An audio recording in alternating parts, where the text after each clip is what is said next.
Mas, piye kabare? Saya nangis pur. Sangat sulit sekali mencari manungsa-manungsa yang mau ikut serta menyusulkan nama Bajunge. Bahkan era Bopo Harjo Sapura itu pun juga harus dipaksa. Jika manusia hidup di dunia ini hanya sebatas memahami mengenal hidup, berjalan sesuai dengan dogma yang ada, tanpa ingin tahu bagaimana terjadinya manusia itu lahir hidup ke dunia. Segala sesuatu hal ada sebab dan akibatnya. Sebelum manusia itu diturunkan dalam bentuk jasad atau disebut raga, rohani itu masih setia tubuh mematuhi apapun kehendak sang kuasa. Dalam pembentukan manusia, berbagai macam kesadaran yang diliputi juga dengan hawa nafsu serta budi. Namun dalam pembentukan banyak jajahan-jajahan yang tinggal dan ikut terbentuk bersama roh manusia itu, serta tidak cukup juga dengan jajahan dari batin maupun dari lahir. Jajahan pun berkelanjutan dalam kehidupan manusia, lingkungan, didikan, dan pertemuan manusia-manusia lainnya. Berbagai macam sumber jajahan yang melekat di dalam diri manusia, sehingga menimbulkan rasa dan perasaan ketakutan, kecemasan, keraguan, dan sebagainya. Dalam setiap langkah 0 sampai 6 bulan, 6 sampai 9, 9 sampai lahir sampai beberapa umur yang dilalui, dan sampai saat ini pertanyaannya tetap sama. Apakah manusia memahami mengapa dilahirkan ke dunia ini? Apa manusia hanya cukup menerima hidupnya saat ini tanpa mengetahui kenapa manusia diturunkan ke dunia? Jika manusia hanya cukup menjalani hidup yang manusia pahami saat ini, apakah tidak menjadi kekhawatiran sesuatu yang pasti bahwa raga itu ada batas akhirnya? Manusia, belajarlah dari sesamanya.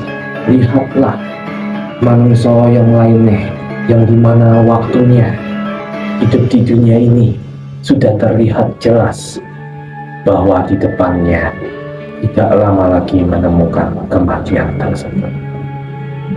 Ragane dalam gejolak yang besar. Lihatlah apakah manusia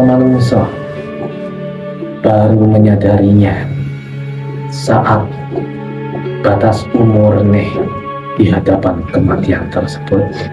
Manusia,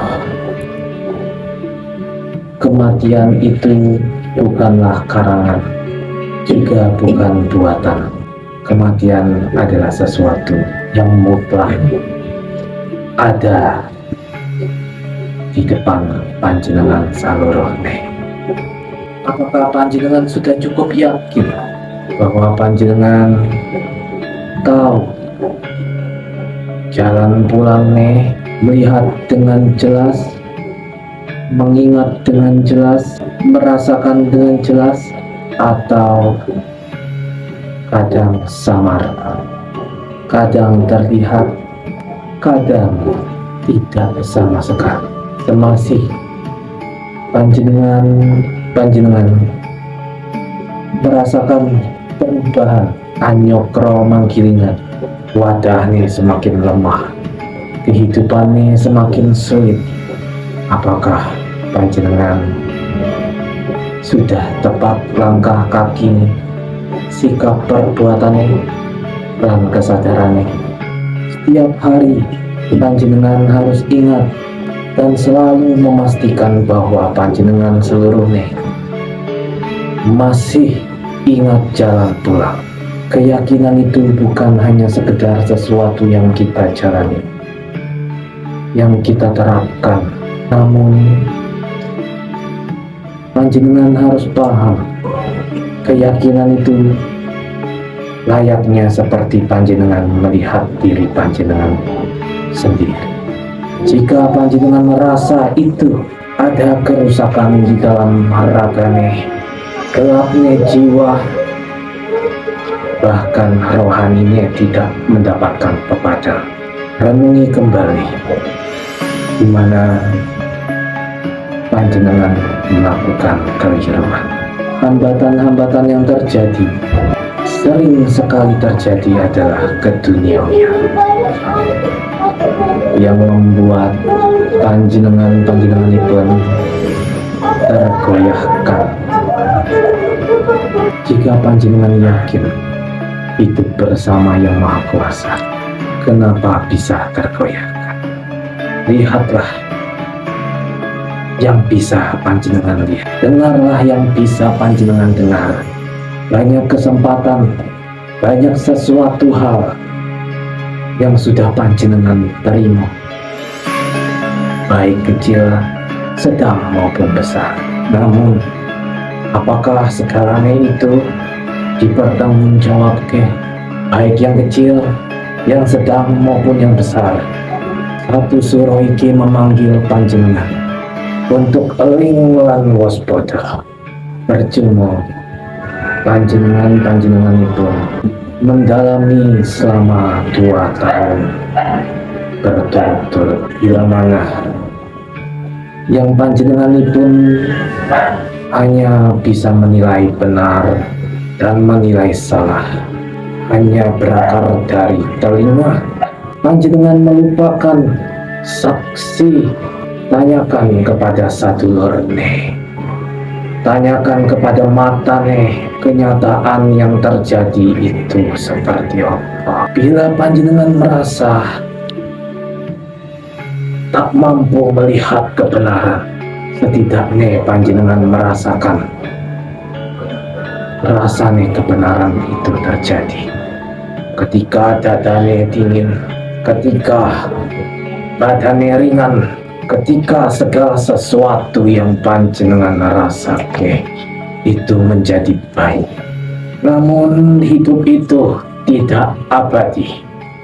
Manungsa tergantung panjenenganipun panjenenganipun sekalian, bagaimana panjenenganipun merawat saluruhne, rogone, jiwane, rohne. Apa kaya mana panjenengan tergantung dari panjenengan sendiri. Sinar cahya Sri Kutomo sering sekali menyampaikan, mudah wae melihat suatu kebenaran iku. Rasake proses nih. Apakah panjenengan dapat bisa melihat suatu pusaka itu terjadi begitu saja tanpa adanya tempaan, dipukul, dilebur, dipukul, dilebur? Iku tujuannya supaya panjenengan seluruhnya jadi pusaka. Namun panjenengan terlalu mengambil perasaan, bahkan tidak kuat melewati suatu tempaan.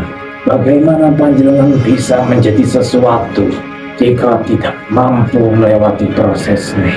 Jangan buru-buru ingin menikmati hasilnya. Panjenengan hanya mendengarkan suatu cerita, namun tak mampu melakukan seperti apa yang orang itu alami. Melihat, mendengar ceritanya Sri Kutomo, rasanya panjenengan bisa kayak Sri Kutomo. Seakan-akan panjenengan merasa terhubung terhadap Sri Kutomo, memahami bagaimana Sri Kutomo berjalan. Serasa semua itu adalah sekonyong-konyong. Namun, apakah ada satupun dari panjenengan itu yang mau tahu betapa sakit nih proses yang ia alami? Betapa pedih nih rasa sakit yang ia pendam tanpa ia harus mengeluarkan hinaan, cemoohan, cibiran. Tidak semudah itu, manungsa. Bukannya sang kuasa itu kejam, manungsa, namun sang kuasa itu membimbing supaya gue layak nih jadi seorang satria utama yang bukan hanya bicara besar namun omong kosong.